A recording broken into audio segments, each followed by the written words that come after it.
Attention, all you fishes in the sea. Welcome to the Fishbowl, hosted by me, Sam Fish. Today's guest is John Trenner from the band Tombstones in Their Eyes.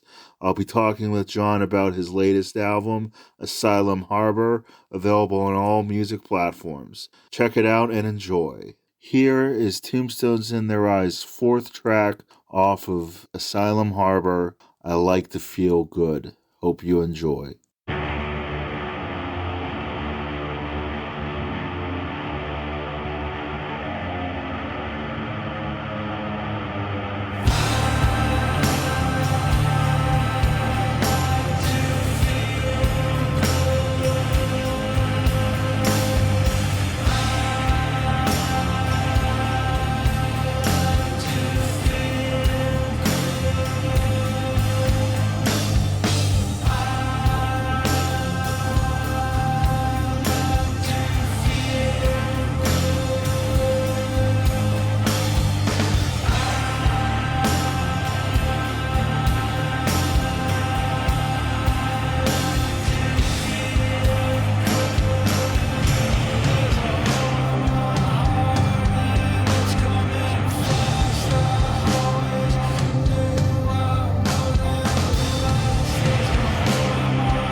Awesome.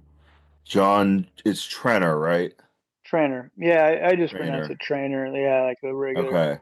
In Ireland, they probably pronounce it very differently, Okay. but I can't do this Irish trills or whatever, Right, right. Awesome, awesome. John Trainer on the Fishbowl. Welcome. Thank you, Miss Sam, for having me. Absolutely. Thank you for taking the time to swim in the bowl with me. We're swimming along. Right. I hope the temperature's just right. It is. It's very good. Awesome. Well, first off, I know you're in we just spoke, and I know that you're in Los Angeles, so I just want to first, wish you. I hope everything is safe with the fires and all that going on. I hope it hasn't affected any stuff in your area or music stuff. Yeah. It's real fucked up what's been allowed to happen out there as far as that's concerned. So I don't want to really get too much into that because I try to stay neutral as far as politics go, even though I have my own opinions. But it's just a real tragedy, really fucked up situation. And I wish you and everyone that's in the Los Angeles area and people who have, lost homes and uh, those who are fortunate that still have them, just, Yeah. safety and well-being, and my condolences for anyone you may know. I know a lot of people. I interview like celebrities and stuff like that, and a lot of it's out of the LA area. So I just want to, stay safe, and my condolences and best wishes to everyone in California right now, Thank you. dealing with that mess. Yeah. Yeah. I'll just, tell you a quick thing or two, but yeah, for me, looking at it and barring politics as well, it's kind of a once in a lifetime kind of firestorm. Like it was Right, bigger than anything in 100 years at least, and it's driven by a couple seasons of a lot of rain, creating a lot of dry underbrush, and then 100-mile-an-hour winds, and you put the fire and that together, and it was right, insane how fast it went. I mean, no one could right. prepare for that, right? And I mean, I don't know if this is true or not, but I've heard possible arsonists involved. Yeah. I mean, I don't want to like say that, because I don't know how true and not true it is, but I've seen stuff on the news about possible arsonists involved. And I do delve into conspiracy theory stuff, especially when it comes to aliens and Bigfoot and all, all that stuff. So I definitely have my conspiracy theories when it comes to stuff like this, which I won't really go into too much because it's on the political realm. But I think. It almost makes you. I mean, everyone's been talking about it on other podcasts and just in the news in general, and it's like it makes you think, you know, oh, was it intentional? And if it wasn't intentional, and there weren't any arsonists, it's like it just seems like, pretty like coincidental circumstances for it to get as bad as it got. And I'm Sure. just gonna leave it at that. But Yeah. it's Uh, unfortunate is what it is. well, it's a disaster, and just so I'll go into how personally it affected me. It didn't. Personally, like our house didn't burn down. We weren't evacuated, but I know I live in a place called Glassell Park, which is fairly close to Pasadena, where I work a lot. Hmm. And if you work in, I know a lot of people in Pasadena in work situations. They almost all live in Altadena, right? So I know a lot of people whose houses were spared, but even spared, it's like one house on a block without any Right, utilities, right? And they have to do all kinds of stuff to sanitize it. So whatever. You still have your stuff, but it's a long way to go. And right. yeah. So yeah, it's just whatever. I won't dwell on it either. But it was actually my birthday that Wednesday, January 8th, and that's the day like the city was burning down, right? So that was Right, not right, an enjoyable night. right. So anyways, that's the deal. So yeah, thanks for your wishes, best wishes. Absolutely. I'm glad, thank God, you're all right, and still have functioning everything from what it looks like, and I hope, it doesn't spread to your area, and just best wishes again and condolences for everyone who's in the Los Angeles area and has, either suffered or is dealing with ramifications of the aftermath. Absolutely. I don't want to dwell on too depressing No, stuff. yeah, let's go into Uh, music. yeah, let's get into music. First off, what a phenomenal group you have, Tombstones in Their Eyes.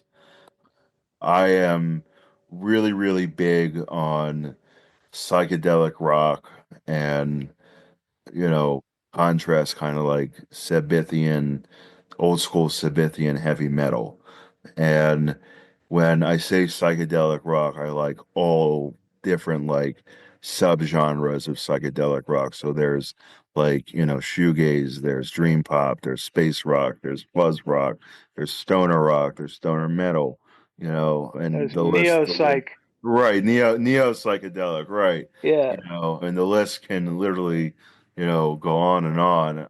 But the reason I think I like psychedelic rock the best is because, you know, whether you're smoking some herb or whatever, it really just resonates with me. And, you know, I just think that there's certain, genres of music and albums and stuff where, I mean, as much as I'm a Led Zeppelin fan, they clearly have some filler music.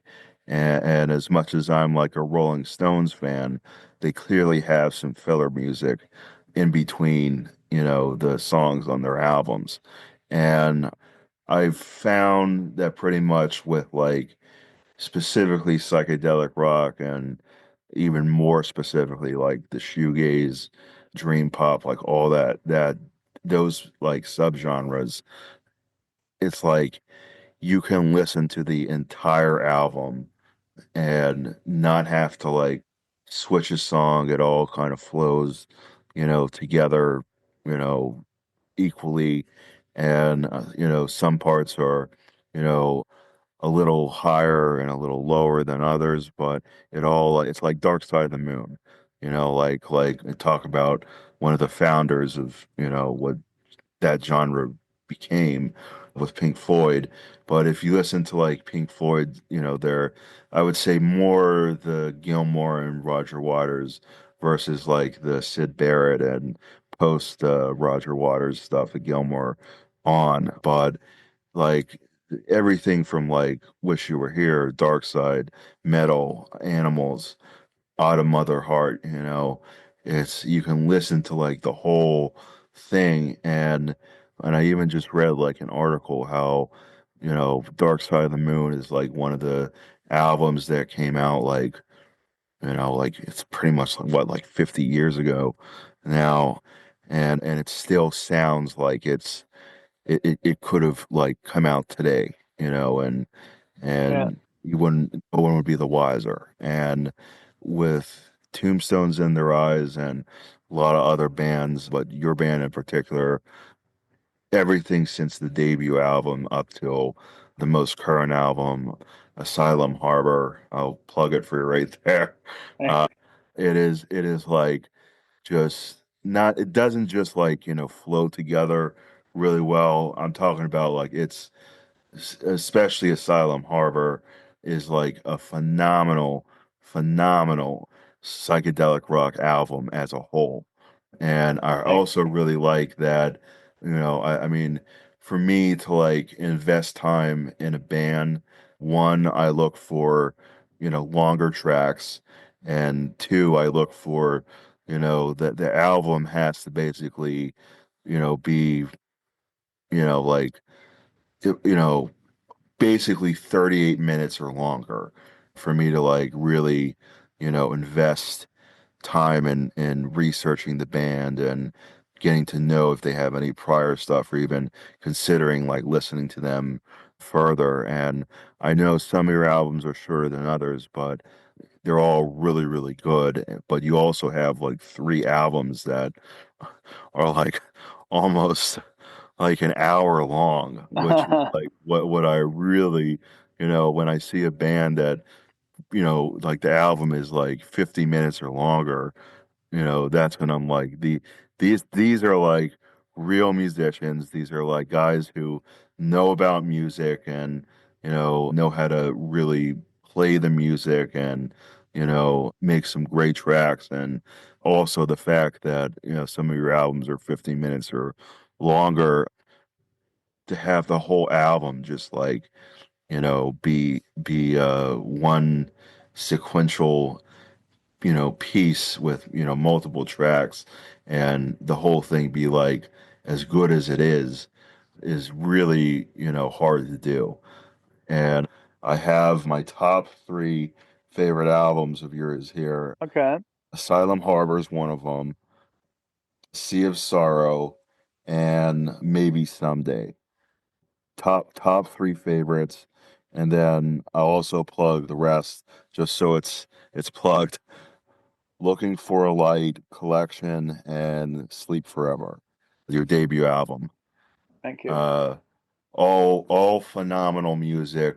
Those three albums, I know they're also the longer ones, which is part of why, uh, they're a little more partial to me. But every time there's certain bands I look forward to, seeing when they have a new album come out, and Tombstones in Their Eyes is one of them. And it's also like hard for a band to kind of like, keep a track record and have like each album be like, as good, if not better than the one prior. And you've somehow, as a group, have been able to produce like continuously really, really good psychedelic rock albums.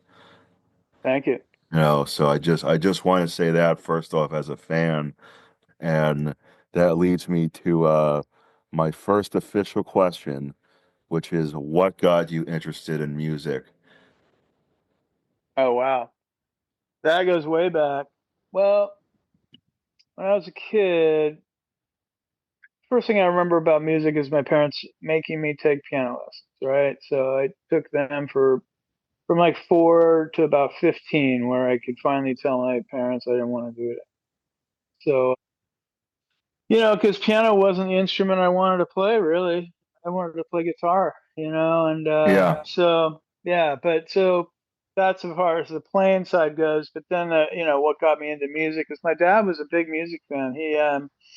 He's from Los Angeles, and when he was growing up in college, he would go to the Jazz and Blues Club in South Central LA, which are pretty well known. A lot of great people came through there, came out of there, whatever. And he'd be like, one of the only white kids in there, and it was that kind of scene. But yeah, so he was really into that style of music, sort of mostly the blues, and then sort of piano boogie stuff like Fats Domino. But he also took me to my first concert at age 10, which was the Rolling Stones.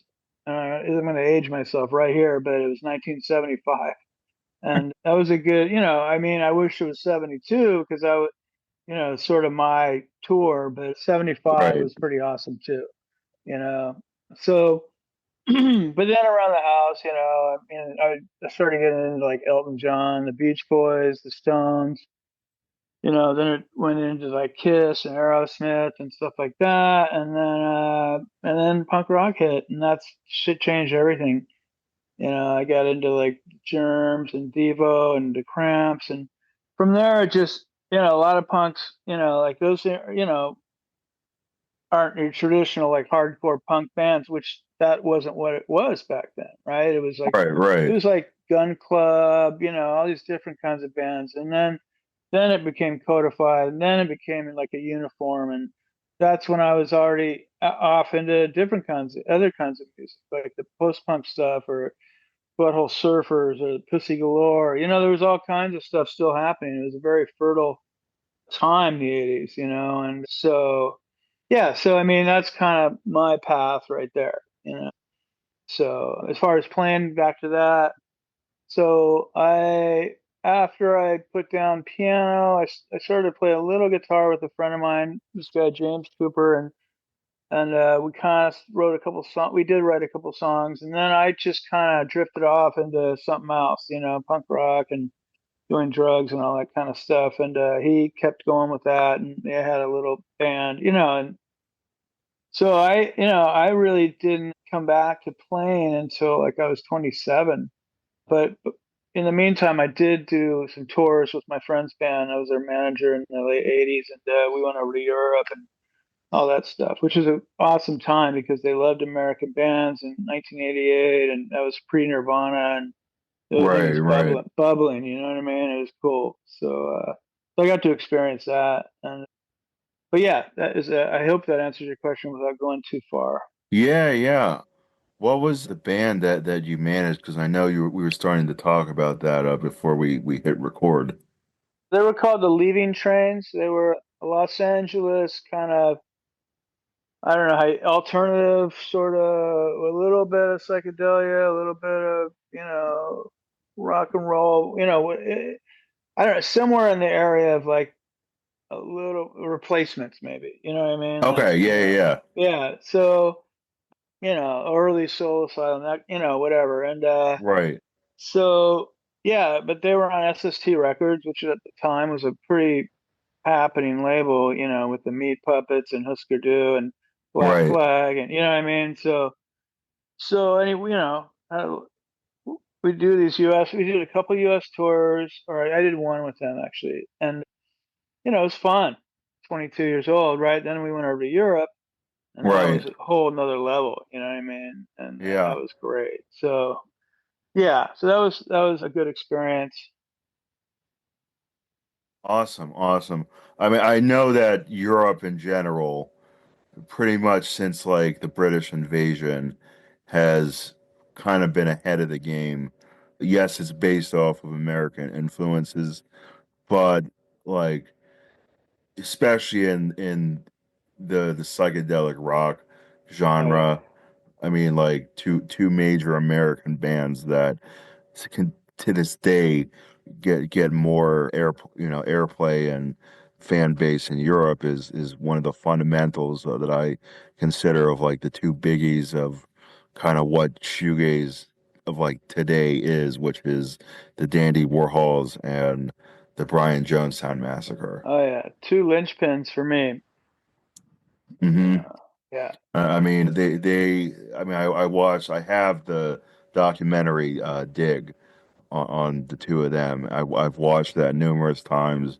I had the pleasure of having Peter G. Holmstrom on my show a couple weeks ago or a Mm, month ago, actually guitarist for the Dandy Warhols.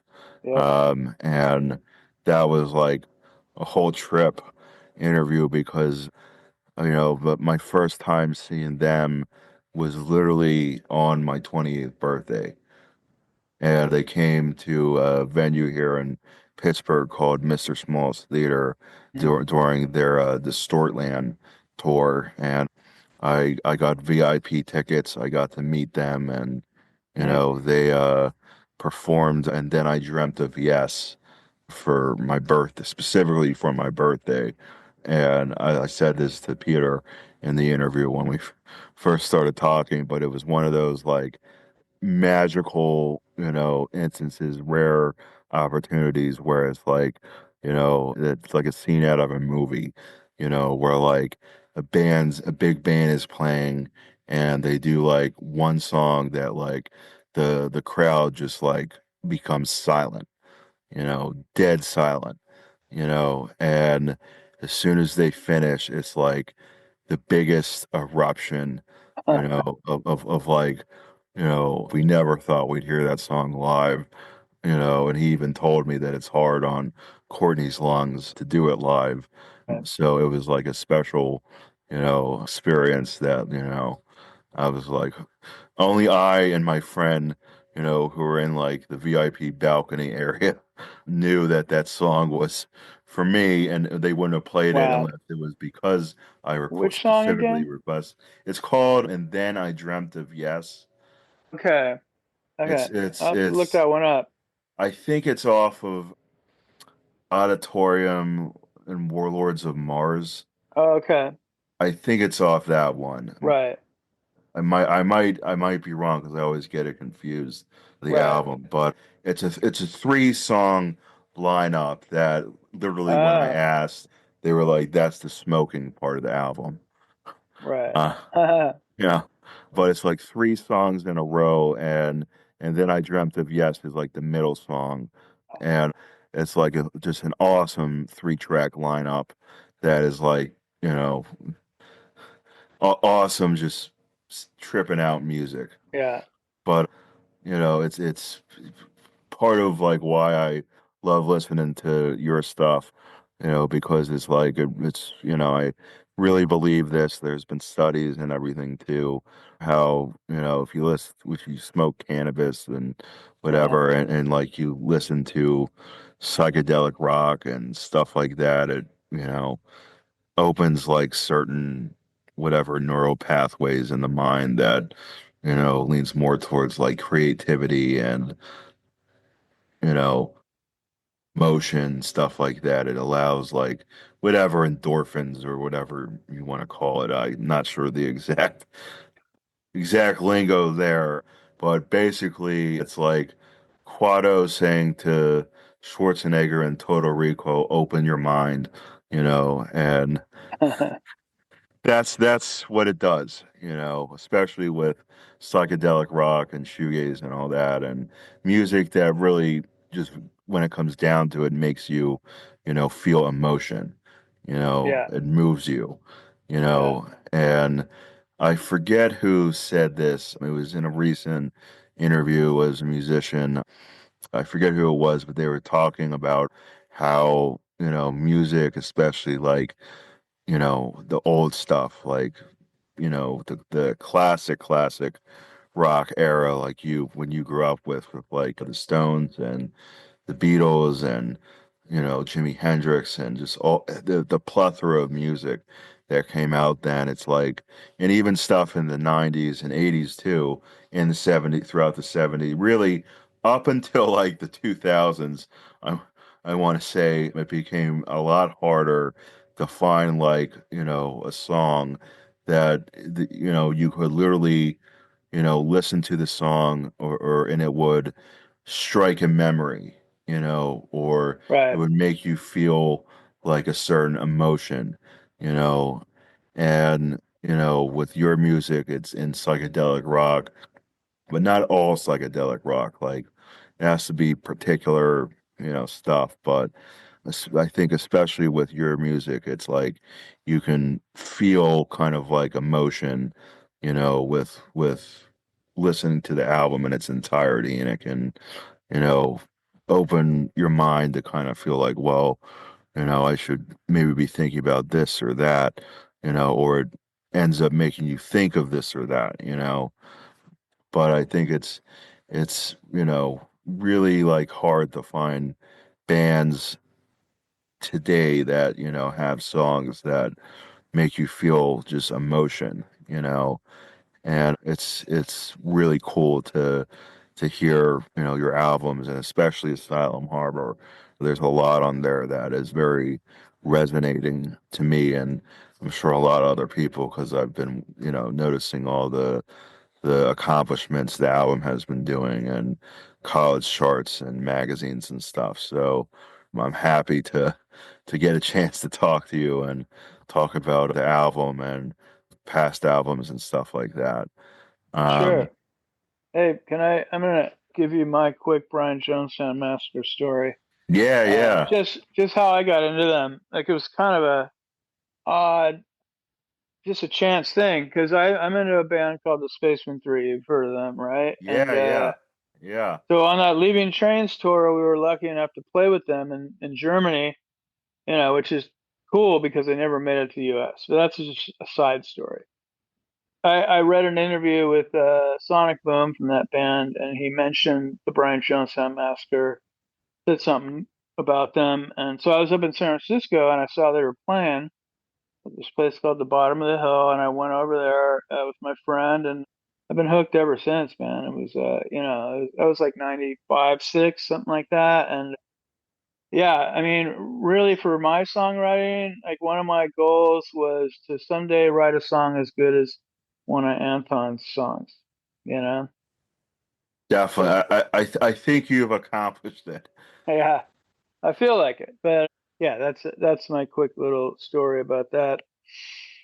Awesome. I'm a big Spacemen 3 fan. I mean, that's like the band I kind of was listening to before I even like heard of the Dandy Warhols and the Brian Jonestown Yeah. Massacre. And it was really my I was listening to the Dandy Warhols because I'm a big like movie guy. And I went to school for screenwriting, and there's a few stuff published on Amazon, but I was watching some movies, and I heard like their music in it, and I was like, I gotta check this band out. Mm. This is like some real you know uh Yeah. some real good shit. And then, my friend who was a little more into, the obscure stuff told me about, if you like the Dandy Warhols, you got to check out like their like comrade band, the Brian Jonestown Massacre, and that was also right around the time Boardwalk Empire like Yeah. premiered. And I was like, my friend said, the opening to that show, and I'm like, yeah. It's like, that's that band, and I'm like, wait a minute, that's the Brian Jonestown Massacre. So that straight up and down is the song. Oh yeah, it's a great song. Great. I forget what album it's off of, but I know that like there's the regular version, and then there's like the, what do they call it? Like the reprise. Okay. And the reprise is like, I think it's like on the studio version, like I think it's around like 10, 12 minutes long. And I gotta the look that up. yeah, it's the reason I want to say especially the reprise version is like I mean, it goes to reiterate why they're called the Brian Jones Yeah. Town Massacre, Yeah. because like there's like a chorus part in the reprise version where they're clearly like taking stuff from Sympathy for the Devil Right. and some other Stone stuff, but it's with the whole like how in Sympathy for the Devil there's like woo hoo Yeah. woo hoo, Oh yeah. Yep. yeah. I've heard them do that. Yeah. Yeah, yeah. And I've seen the Dandy Warhols the last, I think, including my first time, like two or three times they've been here. And I've seen Hmm. the Massacre the last two times they've been here. Nice. And Jesus, what a sh what a show. I mean, I don't know if it's like this in LA, but they have this rule, this law. It's not really a rule, it's a law here in Pennsylvania where you have to stop playing by 11. And it's like union rule stuff where, if you play past 11, like you get a major fine. And it's like something involved with breaking down all the equipment and when they have to be out of there and have everything packed up and Right. all that. But the first time the Dandy Warhols came, it was before that law was enforced, and they played till like midnight.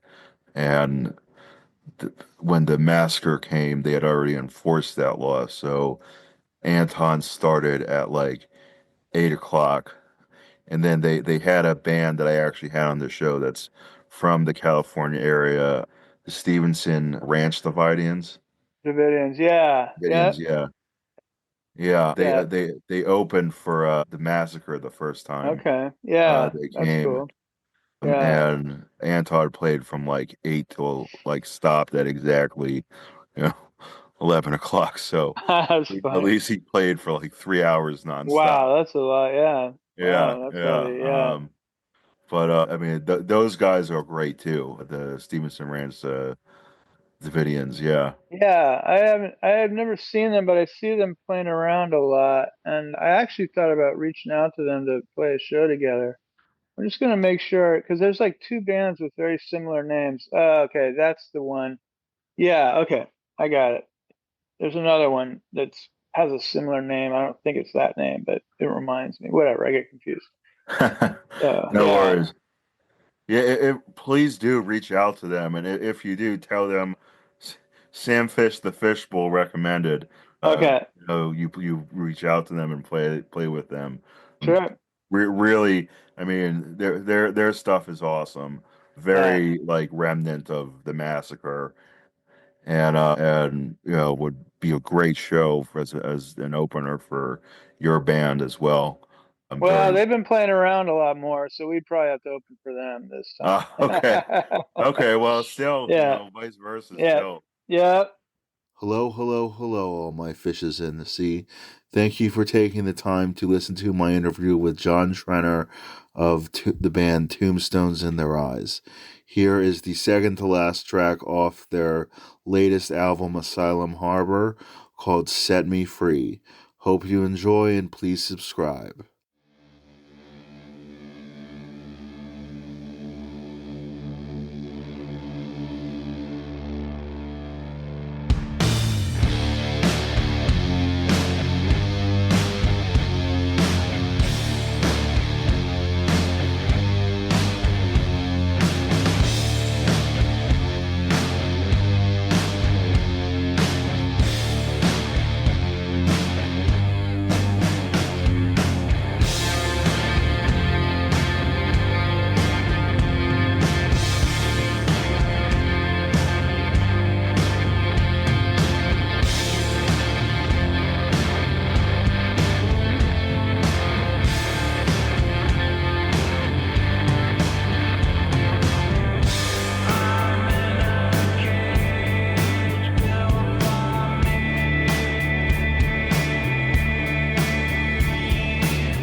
I mean, I know we've been talking about some bands and stuff and some music, but I was wondering like who were some of your like I mean, I guess for there's obviously Spacemen 3 and Tombstones in Their Eyes, but like who would you say are, some of your like musical influences if you had to like draw from specific bands?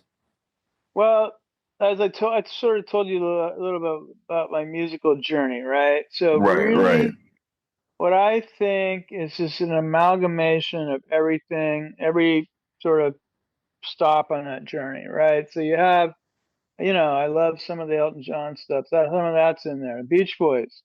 This new record in particular has a lot of pretty deep harmonies, like them. And Kiss is just for the rock and roll part of it, and then the punk rock is more the just do it. Like, even if you're not like fucking the best guitar player in the world, just do it, and then you get into like, the dirtier stuff. Like if I mentioned Pussy Galore, you might want to check them out. They're pretty cool. They're not really, they're more like garage rock, but they were I'm pretty I'm a- cool I'm back. actually familiar with Oh them. yeah, yeah, yeah. Yeah. I love them back in the '80s, and Yeah. then it's Spaceman 3, the Fuzz Tones. You know what I mean? Like, and Right, then right. so it's and even more than that probably, but that's the general kind of. It's more, yeah. There's definitely bands, and I mentioned some of them, but did I mention the Butthole Surfers again? Because they were kind of important, like also in terms of being sort of fucked up and psychedelic, and Right, right. yeah, yeah. So I, that's I I'm a I actually wanted to. I'm glad you brought them up again because I was in the top of my head when I just asked the last question. I was like, that's right. I wanted to bring that band up again as well as the Cramps and Black Flag. But the Butthole Surfers, in my opinion, were the closest like reiteration of like Frank Zappa and the Mothers. I think in terms of like just like the style and weirdness and especially what I've never unfortunately I never have seen that band live as much as the stories I have heard yeah, especially from the 80s you know it's one of my dreams like if I had Doc Brown's time machine I one of the things I do is go back and see like one of the earlier shows of the Butthole oh Surfers. yeah. I was Um, lucky to see them a few times. awesome, Yeah, awesome. They and just like the Chili Peppers, who was also really, an 80s band. And in my opinion, I lean more towards the 80s Chili Peppers stuff oh yeah, than the 90s and kind of on. I would say that but it's like just like the Chili Peppers didn't really get like have their Billboard chart major hits until like I guess with like Under the Bridge and the album that it's on top of my head, but it has like Give It Away and all that on right. it. Is it Blood Um, Sugar Sex yes, Magic? that's it. That's Yeah, it. That album basically like everybody knew who the Chili Peppers were after that. And that bridge is about a mile and a half from my house. oh wow, awesome, awesome. Yeah, I was just saying, it's like the Butthole Surfers didn't have like commercial success until what was the album with the song Pepper? Yeah, but for an independent band, they were making a shit ton of money, man, because they sort Right. of did everything themselves, and they were in LA. They were playing places like pretty big places after their first couple times here, and they were making like $10,000 a show or something, which for a Wow. crazy independent band like them, Right, that's pretty right, good money, right? right. So yeah, but Oh, yeah, no, as far as commercially to the rest of the country, but underground wise, they were super well known, right? So yeah. yeah. And my dad saw the Chili Peppers as a bar band in DC Mm, when he was in college. hmm but she was lucky enough. I still haven't seen the Chili Peppers, you know, to this date. I've seen most of the 90s alternative bands. I've seen Jane's Addiction probably the most. Oh, They that's they're good. they're like one of my all-time favorite, you Oh, they were can't even great. really say they're like grunge. They're in that like No. in between stage. And I mean, I'm a big for Pyros fan, and I mean, I was lucky enough. My favorite album from them is Nothing Shocking, Oh and yeah. I was there here in Pittsburgh at a venue called Stage AE to see them do the Nothing, whatever the anniversary of the Oh, Nothing okay. Shocking album, and I didn't know that was like what they were touring doing. Uh-huh. I just saw like my Jane's Addiction's coming, let's go, Right. and I started to hear like the order of the songs on the album, and then it wasn't until they did Ted Just Admit It Right. that I was like, oh shit, Yeah. you're doing Yeah. the whole album, and I'm like, I never thought I'd hear that song live. So that's Yeah. like my number one favorite song. That's cool. That's like the funky, Yeah. damn. Yeah. I used Um, to listen to that on repeat. Like I remember in like 89 or, whatever it was, like great. Yeah. That and the Pixies Doolittle, I listened to it constantly. yeah, the Pixies are another great band. I haven't seen them, but they have come to Pittsburgh since where I could have seen them. I just found out about it after the fact. I've seen the Foo Fighters, which is the closest I'm going to get to Nirvana. I've seen definitely not the original Alice in Chains, but Right. the the reiteration, which was still a great show, and some of the other bands from that era as well. But like I grew up in the '90s, so Right. like that was like I remember, but even growing up in the '90s, it's like it wasn't until I was like in my college years that like I started like re-listening to every band that I could think of that I liked from that era. I was like a little kid. I was born in '88, so Right. it was literally like I was growing up. It was all going on. I mean, I do remember hearing when Kurt Cobain died, what happened because when I was little, like Nirvana was like my number one favorite, Right. band from there. And then as I got, older and listened to other stuff, I, I'd say like probably my top two, like, if you want to say like grunge bands, it would be Soundgarden and Alice in Chains. And then if you want to, delve into like some of the subgenres, Rage Against the Machine, who I saw a couple summers ago when they were doing that reunion tour Hmm. before Zach injured himself, and big Rage Against the Machine fan. But I'm just like like the '90s and the '80s too were like a plethora of music, just like the '60s and the '70s Agreed. were, with everything that was coming out. And I also wanted to bring up the Cramps and Oh yeah. Black Flag. The Cramps I only got into like in the last couple years. I started like delving into like the punk rock scene of the '80s because Hmm. the only bands I really knew were like, Iggy Pop and Blondie and the Right. Sex Pistols, like the big names, Right. and my God, the Cramps were such a phenomenal band. And I'm also like a really big horror fan.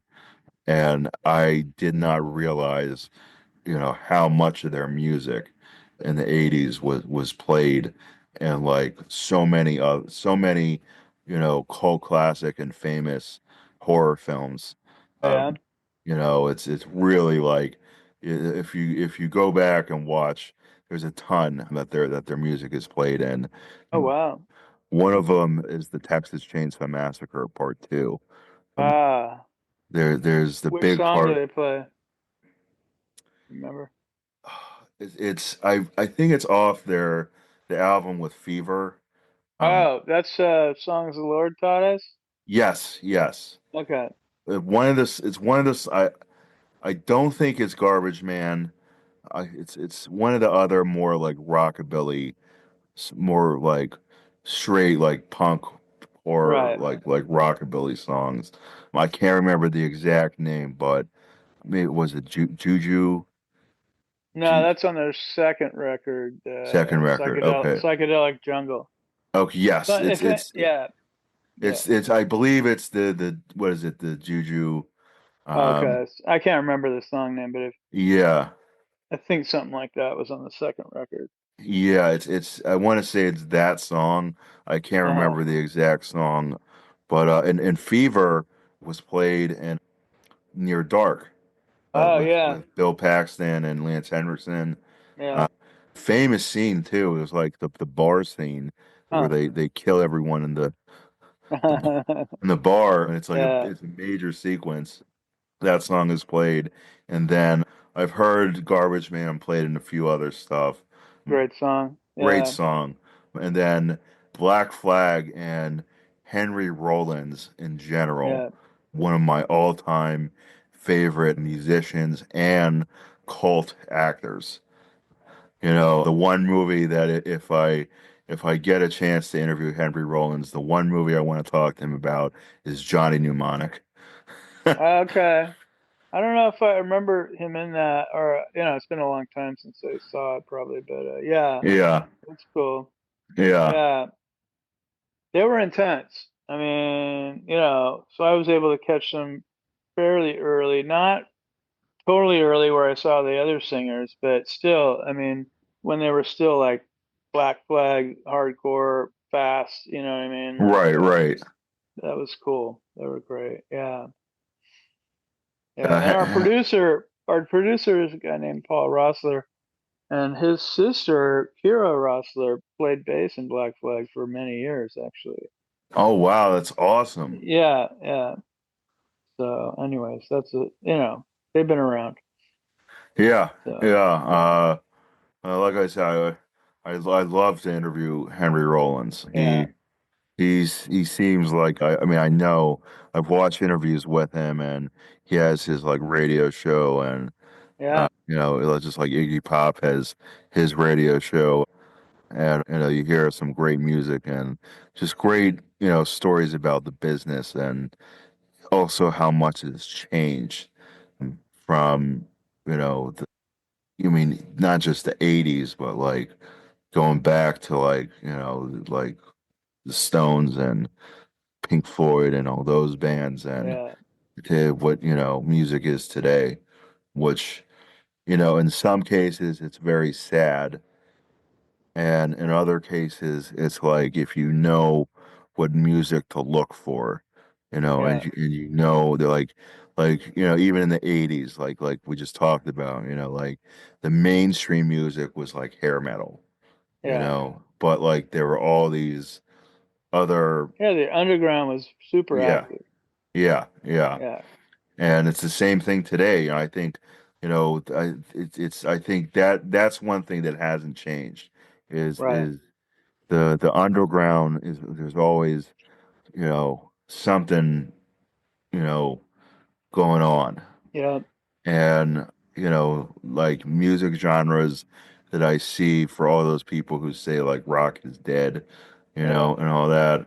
I mean, I see so many different like musical movements going on, specifically with rock, and the subject of grunge. I mean, there's this whole, resurgence now of like a new genre called, what was it? Like neo grunge or something, new wave grunge, okay. and it's like you have these kids that are like in their mid late 20s, and they've grown up post listening to everything that you lived through. I grew up with as a kid, Right. and they've, just like, with music, they fuse everything together, and you come with these like great bands, that are rising bands that, may just, if mainstream allows it, to be like the resurgence of grunge, and Right. at the same time, there's, the shoegaze movement. There's, that I think just as the years progress, it just keeps getting better and better. And then you also have, speaking of Europe, I see a big like prog rock and Right. That's like resurgence of like classic rock sounding, bands. I want to name these two big ones, Blues Pills, who are from Berlin. okay. Amazing, amazing classic rock sounding. It's a female vocalist backed by all dudes, and it's like she dresses up in like those like 70s kind of sequence, jumpsuits, and very like Right. Bowie-esque. Huh. And I think her and another female vocalist backed by all dudes in a band called Spiders, also from Berlin. I've I heard of think they're them. from Yeah. Sweden. Yeah, they're really good. I saw them play actually at Mr. Small's. They opened for Graveyard, which was a great Swedish. show. Yeah, yeah. And I think the singer from Spiders and the singer from Blues Pills did a cover of Moon Age Daydream, which was really good. And another one two artists I want to throw out there, Rosalie Cunningham and Bobby Dazzle. I read about Bobby Dazzle. Haven't heard of Rosalie I would recommend listening to her debut album, ASAP. though. Okay. Her and Rosalie Cunningham, who's kind of like more of the, I guess you want to say, veteran at this point, with like that type of prog rock. Bobby Dazzle had her debut album come out towards the end of last year, and boy, like the two of them sound like they each sound uniquely different on their own, but Right. it's also very similar in like the type of, prog rock that it's very like, like Renaissance-y, Okay. like like how old school like Yes and King Right. Crimson and stuff like that would sound with like flutes and organs and, all these different Right. instruments, which is really like it's both albums and artists, like their albums are very like, it's like meticulously, like it's how do I phrase it? It's very like, I guess, mathematical, if that Right. makes sense. Like Yep. everything, the progressions and chords and different instruments and everything, it's very like technical sounding. So literally the phrase like blood, sweat, and tears that go into making their albums are like really, it's like I can only Right. imagine like the amount of time and effort that goes into making that type of music. But Right. those are some artists that recent artists that I'm big fans of, and also that are in Europe, UK area, worth listening Cool. to. That sounds good. Definitely. So here's a question: how did Spacemen 3 and how did Tombstones in Their Eyes form? Oh, wait. So how did Spaceman 3 form? Yeah, first, how did Spacemen 3, and then how did Tombstones in Their Eyes form? Both separate, entities, but both how did like I they come to be? Oh, right, but Spaceman 3 is not me, right? So clear. I mean, we're good on, because I don't know how they formed. Okay, okay.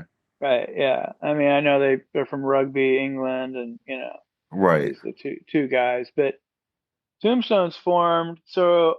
In my little musical history, I mentioned a guy named James Cooper who I was friends with at like 14 years old, and then like we kind of both went our separate ways. He was in some bands, like sort of punk bands, and then he was in sort of a, not really a hair metal, but one of those Hollywood bands in the Guns N' Roses kind of vein. And then I was doing my thing.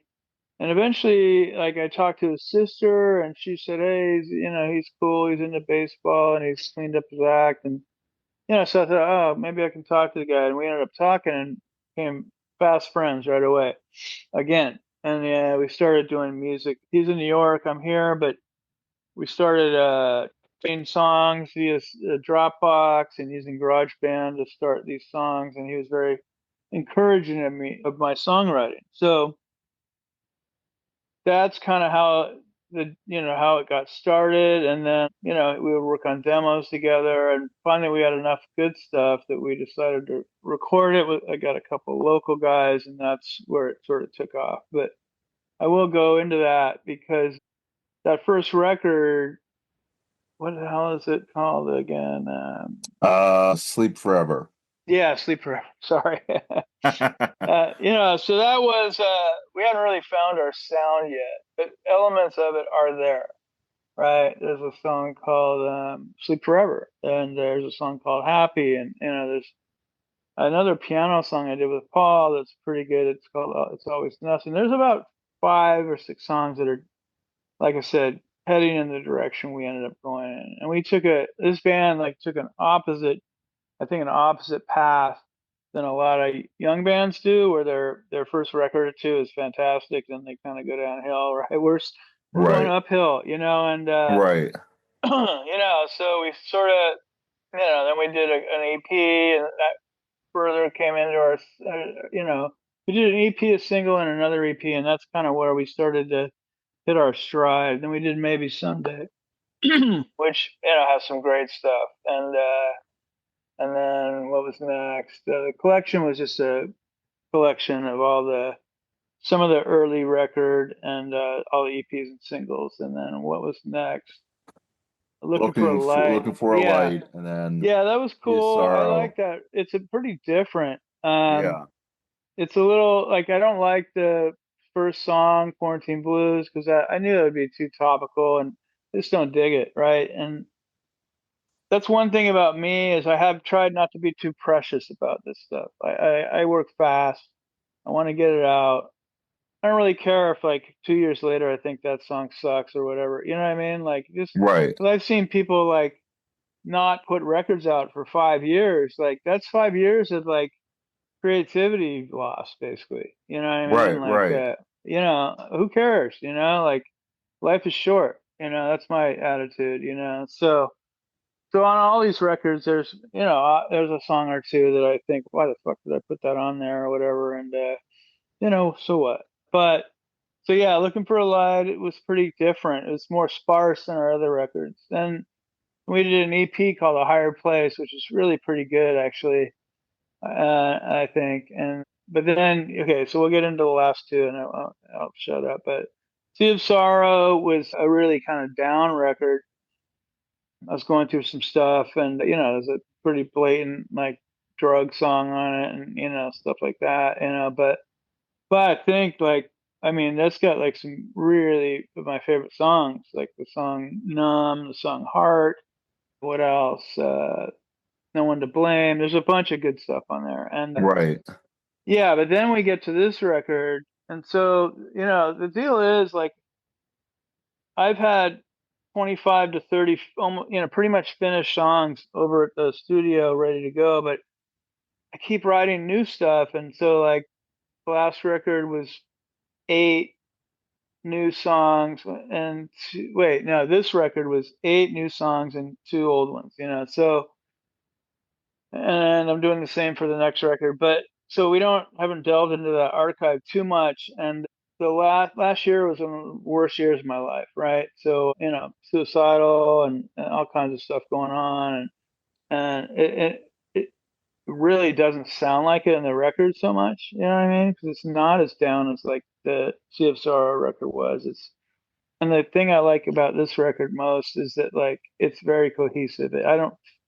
So far, I don't hear any songs that I think, why the fuck did I put that on there? You know what I mean? They're all like, and I think that's why it's sort of doing better or plus I think people have just gotten to know our name a little bit, so they're willing to check it out, you Right. know.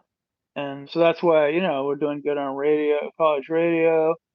So that starts, and I'll just get into that for one sec. So you pay a guy to send out CDs to various college radio stations and plug you a little bit, and that's something I've learned is a good move, right? To Right, get your right. name out there, and then the thing is, so then we would usually get on the chart for a minute, and drop off, fairly quickly. But this time we've been on the chart since like, late November, and we went down to like 182, and then we jumped up to 111, and now we jumped up to 74. So that's like the plugger is not involved anymore, right? He's Right, not right. pushing it.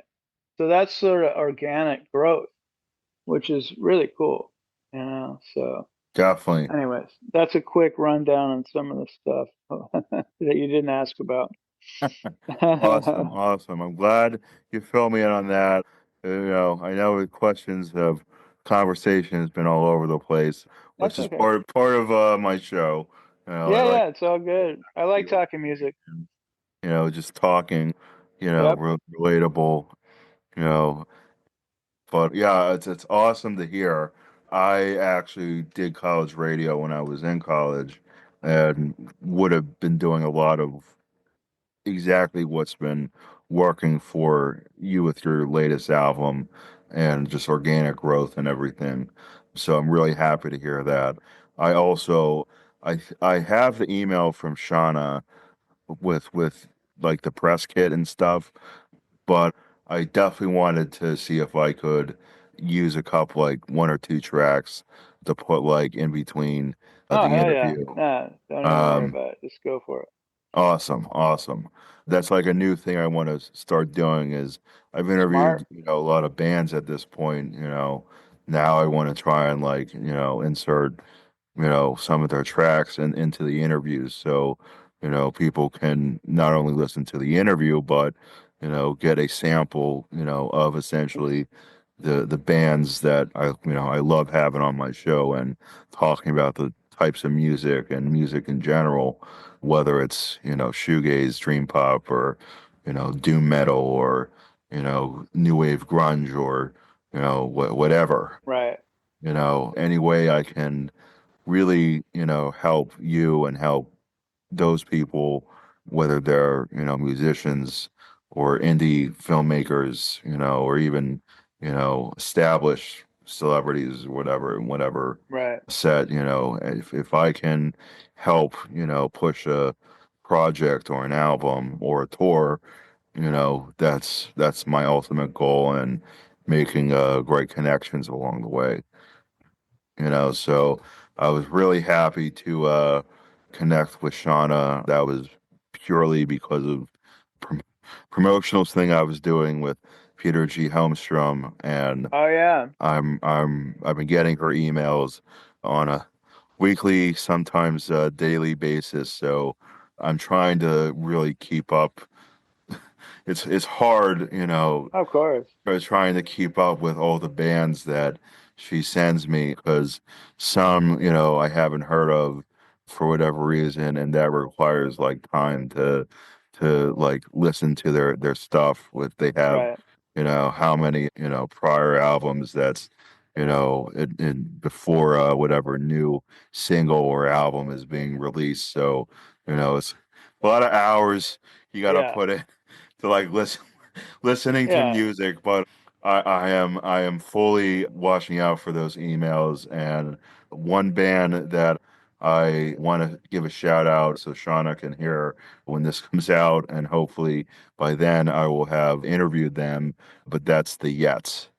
Oh, She, okay. they have a new album. I think they're can't remember if it's their debut album or like a new album, but I listened to it through the press kit that Shauna sent me, and the name of the album is escaping me right now, but it's a phenomenal album.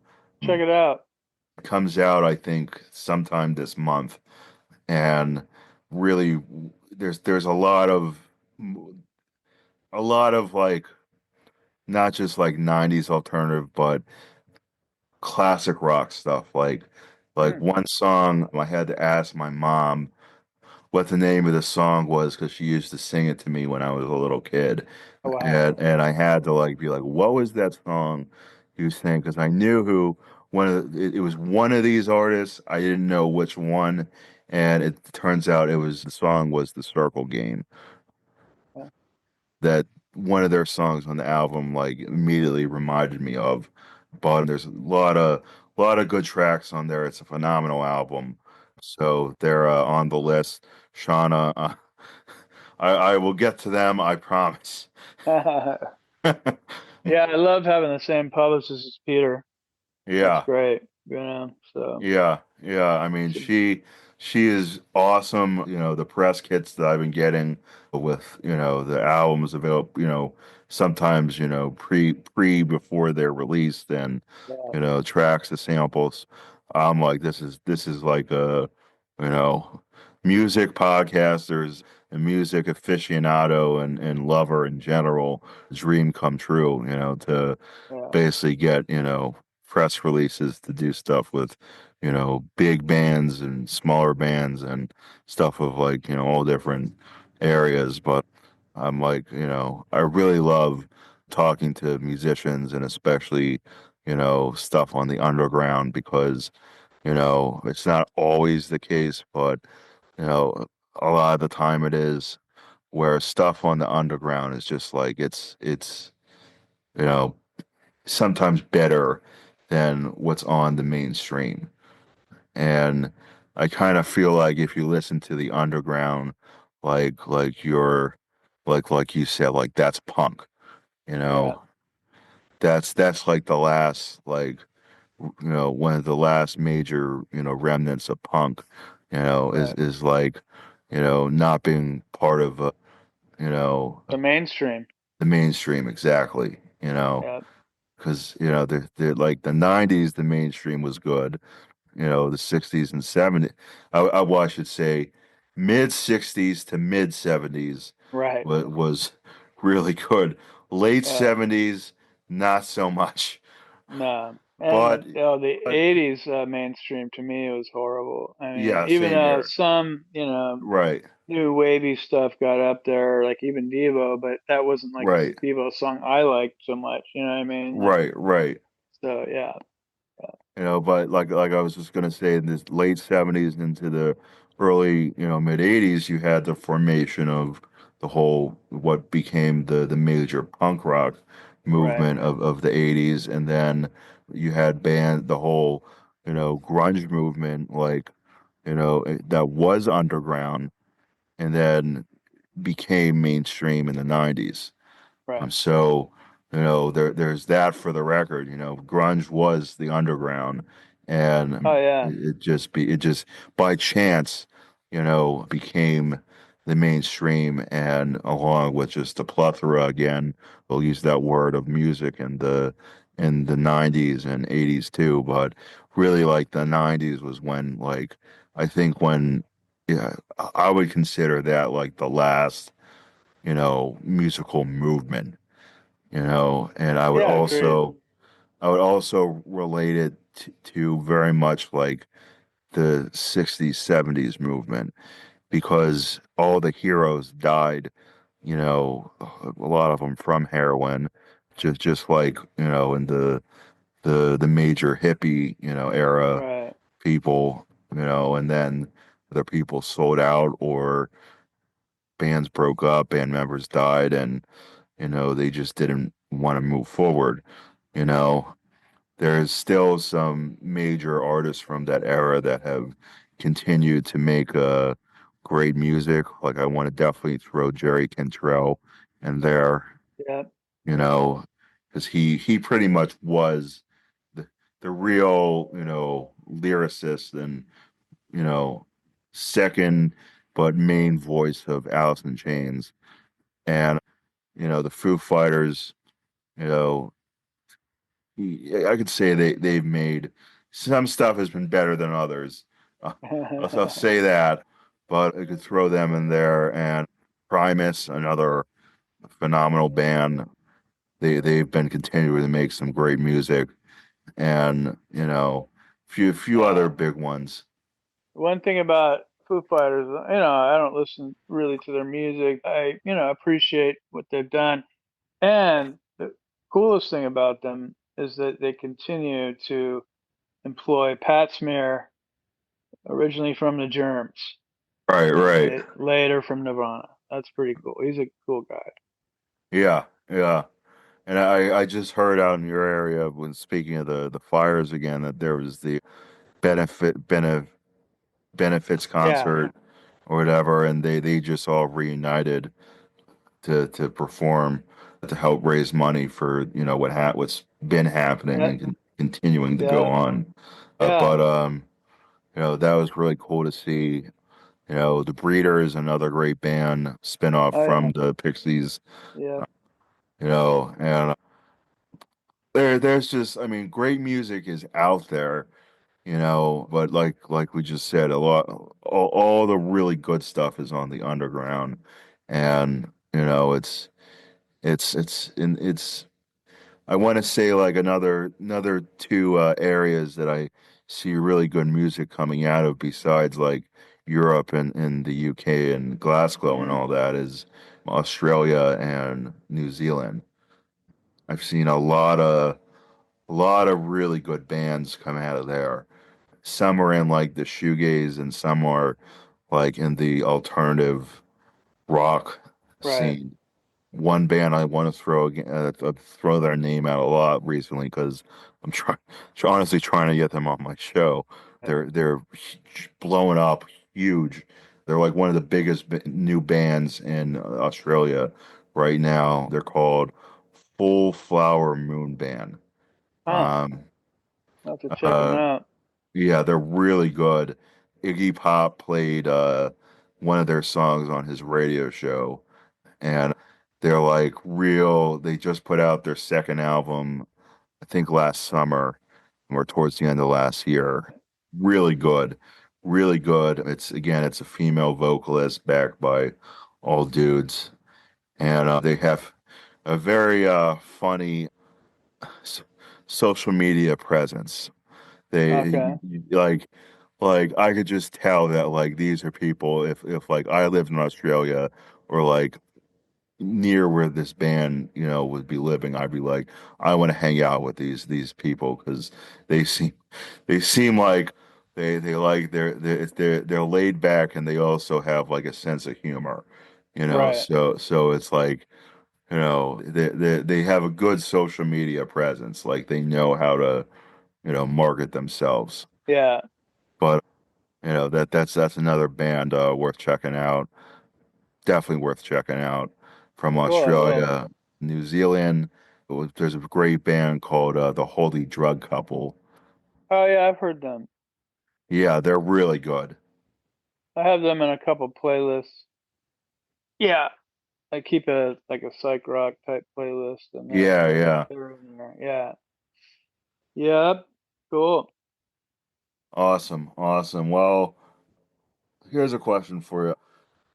Who does the cover art for your albums? For each record, I've been able to find a different artist. So this record was done by a company called One Horse Town. I can't remember the guy's name. I think it's Simon, maybe, but he's over in South Africa, I believe. So I just saw him on Instagram doing like cool posters, for Hmm. that caught my eye, and yeah, I just asked him, and he did it. He was very professional, really good, and it's probably the best cover we've had so far. You know, yeah, the last record, Sea of Sorrow, that was actually a friend of mine, old friend of mine, and she's an artist, and she's been doing some wood cuts or lino cuts, and so I had her do one, and I think it's really cool as well. And that's the same thing with every record except for Sleep Forever. I found some artists out there who can do it. And we've had this theme of putting ships at sea in a storm on all the covers, and I was thinking about dropping it, but people have convinced me to keep it up, so that'll keep going. It's Awesome. a just a obvious metaphor for getting through life, right? You know what I Yeah, mean? Like yeah, making it through. So yeah. right. Well, there's one thing that like a formula I want to get like patented or Yeah, can't, I get it. whatever that word is. I'm having trouble saying right now. Yeah. On a t-shirt because it's like a math equation that I think is the key to finding great music. And that is awesome album cover, longer tracks equals great music. That, that's my Yeah, equation.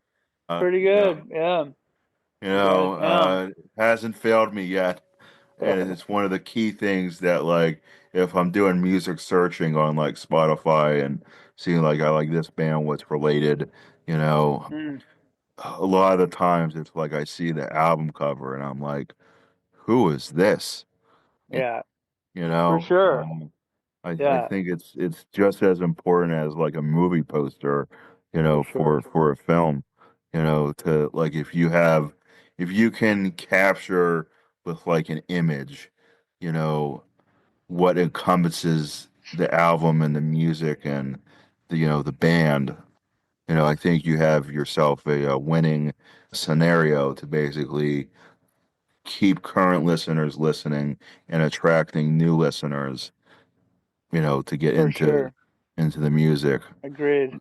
But yeah, that's one thing I always find. I always like asking who does the album covers because I like to promote their stuff as well because I think it's just as important as you know the musician and you know the Agreed. music. So I like to plug that stuff. And I One have horse town. right, definitely. I have three closer questions for you. Okay. Again, I know we've been talking about music a lot, so the first one is who are some of your favorite bands in general? The second question is I know we've been talking about music and a little bit about mentioning film, but what are some of your favorite films? And then any upcoming projects and tour dates. Okay, let's start with the favorite bands. I mean, that's super hard, of course, but definitely Right. Brian Jonestown Massacre. I mean, what I do is I put together playlists, and I'm a real song-oriented person, so, Hmm. I put my favorite songs on this list and listen to it and burn them out. But, obviously, like I said, Brian Jonestown Massacre, Dandy Warhols is a band called Black Market Karma, who are great. I've interviewed them. Great band. Yeah, yeah. Cat Power, Black Angels. Great Boy, I'm band. just looking through my list here just to see some real favorites. But hold on, let's see. Oh, one of the underappreciated bands of the '90s was Love Battery from Seattle. Great Yes, band. great band. Uh, Great band. yeah, Bauhaus. Let's see. I'm just looking through this. Spacemen 3, obviously. Elliott Smith, I really like a lot. Love. Uh, Black Rebel Motorcycle Club.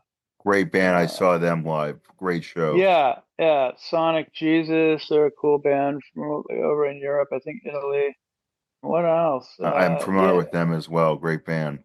There's another one that many people haven't heard of. There's two actually. They should check them out. Is Jesus on Heroin with an E after the heroin, and I'm they have familiar with them. They're a great band. one brilliant record. Yeah, and then the other one is called Guitaro, Guitaro. They have like just two records from maybe 10 or 20 years ago that are just fantastic. I don't know how they got overlooked, but anyways, and there's tons more, of course, but you get the idea. Oh yeah, well Definitely. I have to go back to like the Melvins, Pussy Galore, Butthole Surfers, Right, Cramps, right. it all still in the mix, so yeah. So anyways, okay, we got it. What's the next question I forgot? What are some of your favorite films? Okay, my memory is poor, but the ones that really stick out in my life were like The Clockwork Orange, Apocalypse Now for sure. I Uh, just met Martin Sheen okay, that's past cool. December. Yeah. Yeah, that one I thought I would like the Redux version because hey, it's more stuff, but actually I didn't. You know what I mean? Like I like the original, sort of cut. What else? Oh God, what's that one about bowling that's filthy? The Big Lebowski. No, no, it's by the Farrelly brothers. Oh, Kingpin. Fucking great. You know what I mean? Underrated classic. Yeah, And I would say that's their dirtiest, yeah. their most underrated, dirtiest film. Yeah, super funny too. Yeah, I don't know That what that else. that I that mean, movie's especially funny to me because it takes place. He's supposed to be in Pennsylvania, oh yeah, with the with Amish and stuff. with the Yeah, Amish right? country, which Yeah, I've been yeah, to Amish country before. So it's like that movie always really was like, Dumb and Dumber w was pushing, boundaries, but like I think Kingpin definitely with the subject matter and the area they go to is a lot yeah, dirtier yeah, and raunchier than any other stuff than Dumb and Dumber than Me, Myself, and Irene and everything they've done since. yeah. Agreed. And yeah, I'm having trouble thinking. There's a ton, but a couple World War II movies I really like. What was the Tom Hanks one? I mean, that was Saving Private fantastic. Ryan. Yeah, that was, just the sound of those tanks going through the town was Right, just right, tense, man. I got to right. move rooms real quick, but Sure thing. so yeah, I think I have to leave it there for now because I can't think straight. No problem. But yeah, I like And a lot then of spy stuff too. yeah, spy stuff's great. Yeah. I'm a big like the Jason Bourne movies. Oh yeah, those first two were just fantastic, man. Yeah, yeah. I mean I think the Daniel Craig James Bond stuff was I think that's the first Bond like series that I can rewatch and kind of like, well, some stuff is definitely still dated. Right. It feels like you can rewatch these versus like even the Pierce Brosnan ones, Oh man. and everything before. It just is like there's like the original Bond formula that like they pretty much stuck with from like Connery up till Pierce Brosnan, and then Craig was like the new era of Bond. Yeah, it And was closer to realistic, but right, not right, really right, there, But right, yeah, for sure. I mean, I loved those as a kid, but right, once I got into real spy stuff, I was like, right. okay, yeah, I wanted realism. So yeah, I can tell you a couple here. Let me just take this. No, no. Okay, never mind. So it's a a site where you got a bunch of stuff. Okay, never mind. It's too far. Oh, Munich was great. Yeah, there's a lot of good ones. Spy Who Came In From the Cold is fucking fantastic. That's an old one. But oh yeah, and the one that yeah, that's also a what's the guy who wrote Tinker Tailor Soldier Spy? But that's a fantastic movie. Oh yeah, yeah, Yeah, James LeCarre. Yeah. yeah, yeah, yeah, yeah, Okay. yeah. He's So he's that's a good filmmaker. yeah. So that's kind of where I'm at right now. But I like a lot of different stuff. Some awesome. I think the one of the biggest filmmakers who just passed away that music was a huge part of his movies was Lynch. David Lynch. Yeah, Yeah, definitely. yeah, yeah. I mean, I know that Trent Reznor worked with him on Yeah, it wasn't Wild at Heart. It's the one with Bill Pullman and Patricia Arquette. yeah, I remember that one. It didn't do well in theaters, but like it became like a cult classic like most of his other movies. Right. Um, but I remember Trent Reznor was like big and on doing the score to that. Another movie I have to say big on music, The Crow. Okay. Yeah. Yeah. Tragic ending there, but Yeah, yeah. Yeah. yeah, Definitely. definitely, but definitely. you you know, I refuse to watch the Blasphemy remake or whatever it Oh was. yeah, I But thought it. Yeah, no, I agree. But I thought of one more that's huge. Spinal Tap, yes, yes, one of the best movies ever made. exactly, exactly. What's his name? Michael McKean. Yeah, He is very underrated yeah, as a comedic actor and yeah, just actor in general. I remember he's in one of me and my dad's favorite. It's a two-parter episode of or yeah, storyline from the X-Files. right. He plays the character. I think his name is Morris, and like the episode is like Mulder and Scully go to like what is supposed to be like Area 51, Oh yeah, and like a experimental craft flies over, and Mulder and Michael McKean's character switch bodies. So oh wow, Mulder that's is crazy. in Michael That's awesome. McKean's body, and Yeah, that's Michael great. McKean is in Mulder's body, and like they look in the mirror, and it's like it's Michael McKean looking like he's Mulder, and Right. Mulder is looking like Michael McKean, and Wow. it's a very like funny episode because Michael McKean's character is like very like a sexual fiend and kind of pervert. Has Oh been like wow. cheating on Yeah. his wife and Yeah. trying to hit on Right. Scully. Right. That's great. It's just very Yeah. it's very it's a classic. No, I love him. He's very Yeah, cool and sort of dry, right, right. He yeah. was also really good in the first Brady Bunch movie.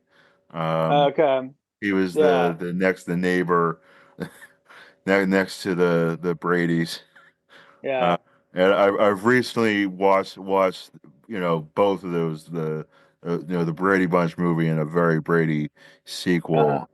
It's been on one of the movie channels or streaming services, Right. and I there's a lot of stuff I did not get as a kid Ah, when I right. saw those movies, and it's all like coming like I understand all the stuff that's in that movie, and Oh, one right. one one of the things I think is hysterical is Michael McKean's wife in the movie, who's like the neighbors to the Brady's, is tr trying to like classic porno s scenario, like Right. the neighbor's wife wants to get with the young Brady men.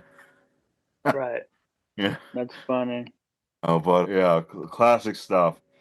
But all more for next time. Um, Yep. my Try to bone. last question for you. I know you were starting to talk about a possible next album and any tour dates going on, Okay. and any chance of you coming to Pittsburgh again as Tombstones in their eyes. Yeah, okay. I can answer that. So we're probably about 60% done with the next record musically. We did a show a few weeks ago. It was our first show in like over a year, and with the new lineup, we have now two singers with me, two girls that are women that have joined the band, and they'll probably play some instruments too. But right now, we're just trying to get the singing worked out. So it's going to be seven people on stage. Awesome. Yeah. So yeah, the plan for me is like I want to be a good live band. That's my thing this year. Is just to make us a good live band as we are, and then go to like San Diego, go to San Francisco, go up to Portland, Seattle, and Vancouver. Because we all, work and have responsibilities. We're older. We're not. I'm not 22 where I can sleep on Right, right. couches anymore. But but I one of my next plans after that would be to like fly to New York, and do a few shows out there, and obviously we could hit Pittsburgh while we're there, That would be So awesome.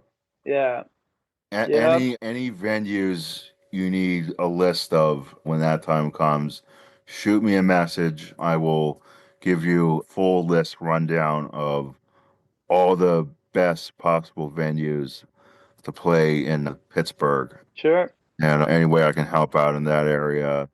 And I'd love to meet you and the rest of the band in Ah, it'd person. be great. Uh, It'd be fun. if that ever happens, come out my Oh yeah. way again. That'd be awesome. That's a You know, dream to get out there again, and do it a yeah, different way. So yeah. yeah. I'll have to when that time eventually comes. I'll have to get a list of the famous Pittsburgh food places Oh uh, yeah. to give you the one that I can think of that's a Pittsburgh landmark is Minio's Pizza. Um, Okay. two locations. One right near where I live is the original location. Uh-huh. Within walking distance is like people they apparently like ship like frozen versions of their pizza out for like Super Bowl and stuff like that. Like Right. that's how people crave Minio's Yeah. pizza. That's great. But a lot of other stuff. But whenever that time comes, I'd love to help out in any way I can and meet all you guys in person. Yeah, I love that. And thank you, again for talking to me today. It's Absolutely. been cool. We got a lot in common as far as musical taste, I think, and Yeah, it's good stuff. definitely, definitely. It's been my pleasure having you on and getting to talk to you and just make some great connections and Yeah. you know Yeah, anytime you're out this way, just check in and I'll show you something out here that we can. oh that would be awesome. Yeah. The last time I was out in LA was 2018 and that was for a film festival Okay. right in actually the Hollywood area. I had I had a script. It's based on a H.P. Lovecraft story, short Oh, okay. story that made it as a finalist in a film festival out there, big one called Shriek Fest. Um, Okay, cool. yeah, I was my first trip out there as an adult. I loved it. California is pretty cool. Of course, that was all pre COVID and Right, uh, of course. That kind of messed all everything up. that's Yeah. everything changed big Yeah. amount, but I did like California a lot, and I would definitely love to take another trip out there. So Yeah. whenever that happens, I'll definitely keep you Yeah. posted. I have a lot of other celebrity friends I keep in touch with on Facebook that I've had on the show that live out there. I hope everything's again okay with them. And again, my best wishes, condolences, and concerns. Stay safe out there and everything with all that crazy shit going on. But yeah, I mean, it was a pleasure talking with you. I I'll I'll shoot you a message, let you know which tracks I used for the interview, and yeah, it's really been a pleasure and a great talking with you, All John. right. Thank you so much for taking the time to swim in the bowl with me. Well, I'm going to climb out of the bowl and get right off, but thanks again, Sam. Absolutely, absolutely. I have you on again anytime. Cool. I'd like to do Awesome, that. All right. definitely. All Talk to right, you soon. talk to All you right, bye. soon. Bye. What's up, all my fishes in the sea? Thanks for listening to my interview with John Trenner of Tombstones in Their Eyes. Here is the fifth track off of Asylum Harbor, I'm Not Like That.